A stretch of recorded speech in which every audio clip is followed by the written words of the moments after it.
Hi guys, I'm Manu and welcome to another episode of Sweet Money. So today I want to talk about networking and this video. Actually, let me give some context here.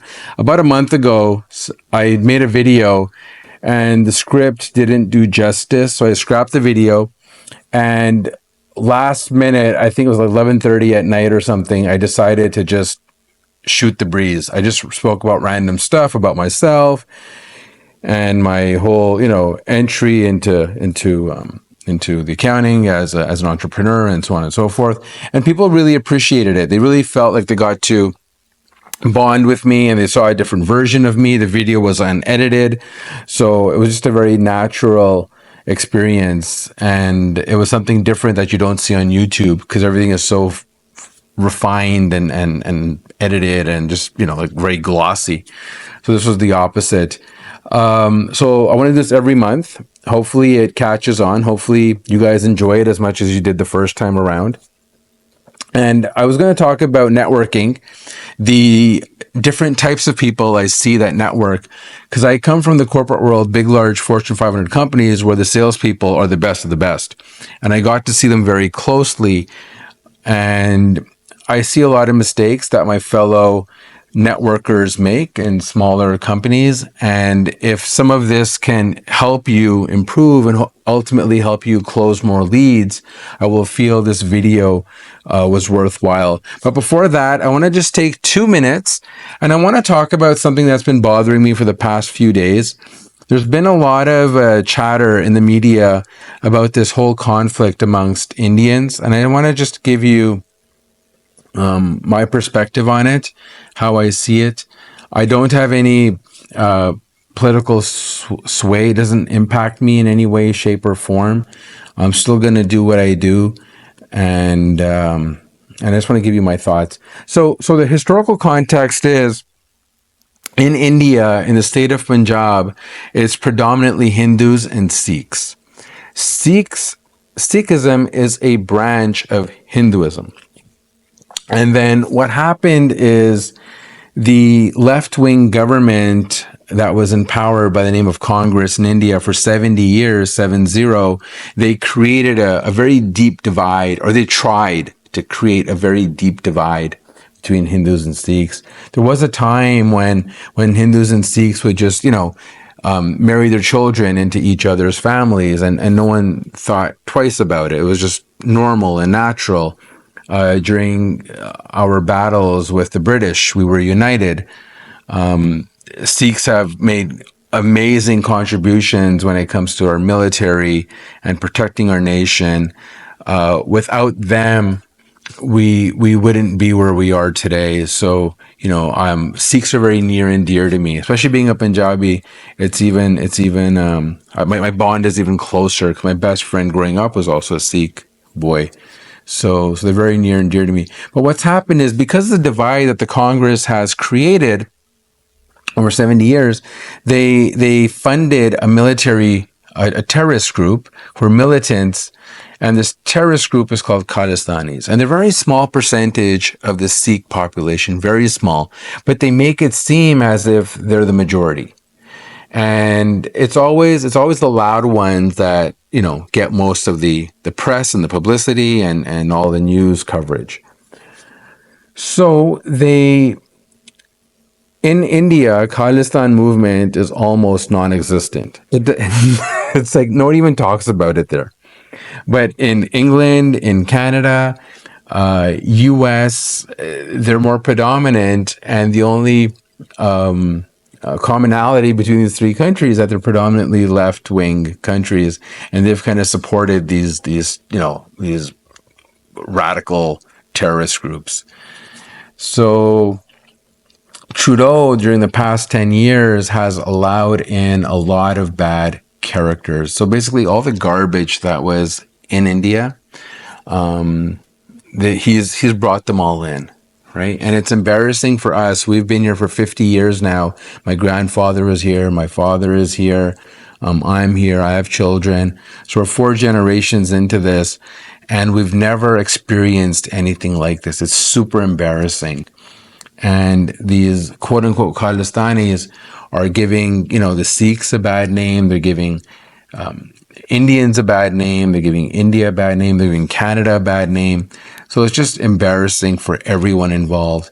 And Hindus, if you go through our history, we're a very peaceful nation. Air India plane was bombed in 1984, and I believe 386 people were killed, somewhere around those numbers. It was a significant amount, and we stayed quiet. Nothing happened, and things went on.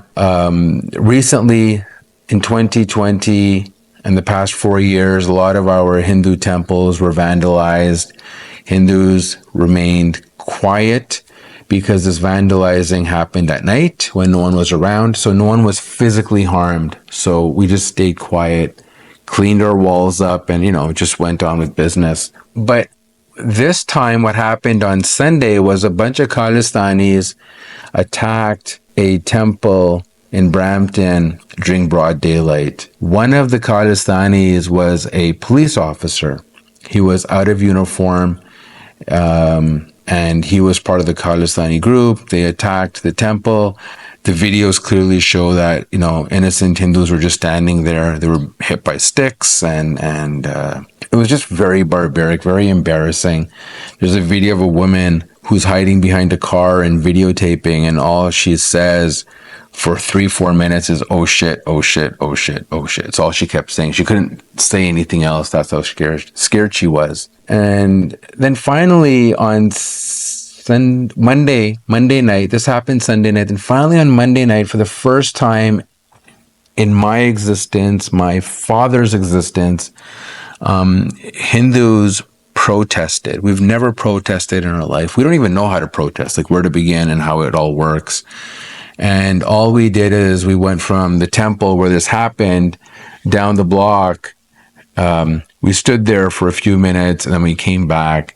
And the media made it sound like, they're blocking roads. But there were over 1,000 people. So you physically can't all fit on the sidewalk. So it was a very silly statement. I mean, I don't know who's ever protested on the sidewalks because we're near that many people. So we were in the thousands. And yes, it spilled over onto the roads, but so be it. And yes, 2 cars were hit, but I was there actually. I was there. And what happened in both those incidents, I witnessed them both. The person rolled down their window and made racist comments. And when people are already mad, they're angry, there's a time and place for everything, and that wasn't the right time to roll down your window and start shouting out racist slurs. There were no children or women in the car. There were a bunch of punks, and it is what it is, right? So it's not our nature. For those of you who've worked with us and who know us are probably well aware and can vouch that we're not like this. So please don't paint this all with the same brush. It's a small percentage of terrorist groups that have come under the guidance of our formidable Prime Minister, JT. And that's all I want to say about this. The rest is up to you as to what you want to believe or how you perceive it, but it is very embarrassing for us. And I hope you don't judge us with the same brush. Now, networking, onto the good stuff. So when I actually go to a lot of networking events with tech companies. I've been to some franchising events and manufacturing. So it's been a whole slew of events, but primarily networking, primarily technology. And there's 3 types of people that I find, and I want to quickly go through the 3 individuals. And my request to you guys is, please stop doing this. If you find yourself in one of these buckets, change your way, and I'll give you some tips. I'm by no means an expert on networking. I'm not. I'm just sharing what I have seen the best do when they network. It's all it is. Okay. I'm passing my observations on to you. Number one, these guys are the innocent techies. Like they're the true, like, you know how they have this reputation for being geeks. These are these are those individuals. So the way it plays out is, we're at a networking event. I walk up to this person. Let's assume it's a guy, and I say, "Hey, I'm Manu. How you doing? What brings you here?" He's like, "Oh, I'm looking for funding. I've got this whatever." And I say, "Okay." And then ask about, how far are you into your project and this and that. Then eventually I ask, "Okay, so what exactly does your product do? Like, what's your software all about?" And then this guy will go into this 20-minute sales pitch of what his product is and what it does and this and that and how fantastic it is and how big their total area market is and revenue projections and all these fancy things. And I'm not a techie. This person never bothered to ask me what I do or who I am. They didn't care. And they're using these terms, these acronyms, and I have no idea what they're saying. I'm just staring at the guy. My attention span isn't what it used to be. After like 5-6 minutes, I'm like, oh boy, how do I get out of this conversation?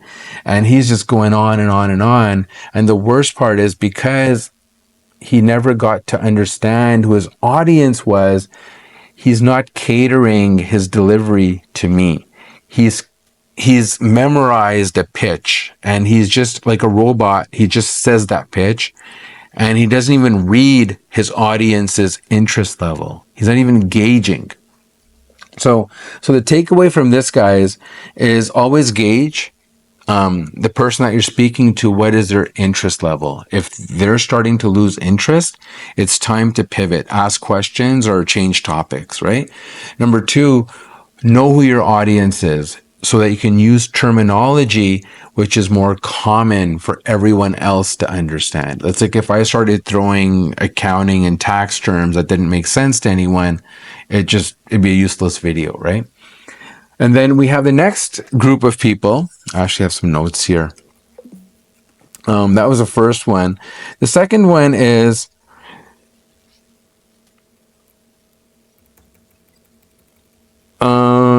these guys. Yes, I spoke about this one. The next one is the next people are they. When I go approach someone, my approach is always, how can we collaborate? And to me, collaboration means, how can you and I partner together, find clients so that we both benefit? You get some business out of it, I get some business out of it, and we solve a client's need, right? So everyone walks away a winner. And 99.99, add as many nines as you want after the decimal. Their view of collaborating, or their perception of collaborating, is, okay, I sell this product or service, you send me all your clients and I will help them, and this will be our collaboration. And I'm like, oh boy, no, I'm not going to do that. I'm not going to just blindly send you all my clients. It's very rude to do that. Number one, as soon as an individual says, okay, send me your clients, I don't know about anyone who would want to work with you. And if it's working, if this strategy is working for you, kudos.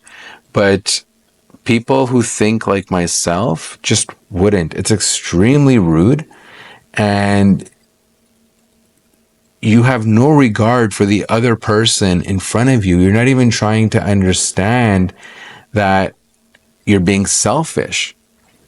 So if you're, and here's another example. This lady I met, it was a franchising show. I met this lady. She does financing for equipment. And I have clients who need, financing for their equipment and trucks and whatever they need. So I needed someone like that in my Rolodex. And I told her, I said, I need someone of your skill set. We should talk and collaborate and set up a call and see how we can work as a team. So she writes me an email, which was great. It was very nice of her to initiate the email. But the last sentence of her email was, if you have clients that need financing, please send them my way. Right? And that just killed the entire vibe. Had her last sentence said, Manu, if you have clients that need immediate financing, let me know. And if I come across anyone who needs, accounting, tax, or bookkeeping services or fractional CFO services, I will reach out to you immediately. So had she taken care of both sides of our needs, I would have written back to her and I would have set up a call with her. I didn't respond to her email, and nor will I. Nor will I ever deal with her in the future. I lost her, right? So this could have been a great opportunity for both of us, but it's been lost forever. And it is what it is. The third type of individual, which is very odd, you go to networking events and the whole purpose is to communicate. And then I meet these people, they don't want to talk. It's just so weird. It almost feels like they got something else to do. Like they're just standing there, literally doing nothing. They're just standing there. They're not reading anything. Their laptop's not open. They're not on their phone, and they just have this dry, dead personality. And maybe they're just introverted or they're just shy. They're not good at opening up with strangers. I don't know what it is. And then these conversations last 45 seconds and I'm out. And it's pretty amazing how many of these people you find. But guys, if you're a shy person and you're going out to these networking events to improve your communication skills and be less of an introvert, then you have to take the effort of engaging in the conversation. It doesn't mean you have to become besties, but try and have some personality, try and formulate a sentence. And if you don't want to speak to someone, that's great. You don't have to, but these guys, like, you can point them out after a little while, because I start seeing what they're doing. They just literally they just walk around like not saying a word to anyone. It's quite funny. It's actually very funny. So the takeaway when it comes to networking, guys, is if you're just a seeker, if you just want leads and you have no desire to help anyone, you won't be successful, because people want to work with people who are helpful, who are considerate, who are compassionate. That human contact, that human relationship, that bond is very important. If you can't bond with people, no one will want to work with you. So get to know people, instead of just jumping into your sales pitch or just wanting to get a piece of business, take your time. This other networking session that I go to, it's online, and once a month, one of the members of this networking event comes on the video and they talk about their product. They give some sort of knowledge, right? How AI is affecting us, or how the government or economic conditions or whatever, or software, like whatever is impacting their business, they talk about. And then this one person who had the exact same business in the chat, like there's a chat group on this platform, they start promoting their business on the chat group, which is distracting all the viewers from what this host is saying. And that was so rude. I thought that was so rude. Why are you so insecure that you have to take away someone's moment, right? If you want to promote your business, after they're done, reach out to people one-on-one and have that conversation and talk about what you do. Don't start promoting yourself in the chat group. So I noticed it. I don't know how many other people noticed it and felt that way. But guys, just think about what you're doing and how it will be perceived, right? So just be more collaborative in your approach. And that's it for today. And thanks for listening. Till next time. Remember, it all starts with a simple conversation. Actually, I got it all wrong. Remember, it all starts with a simple conversation. And by the way, the next session, the next video will be on personal taxes and how to prepare for the upcoming taxes. Talk later, guys. Bye.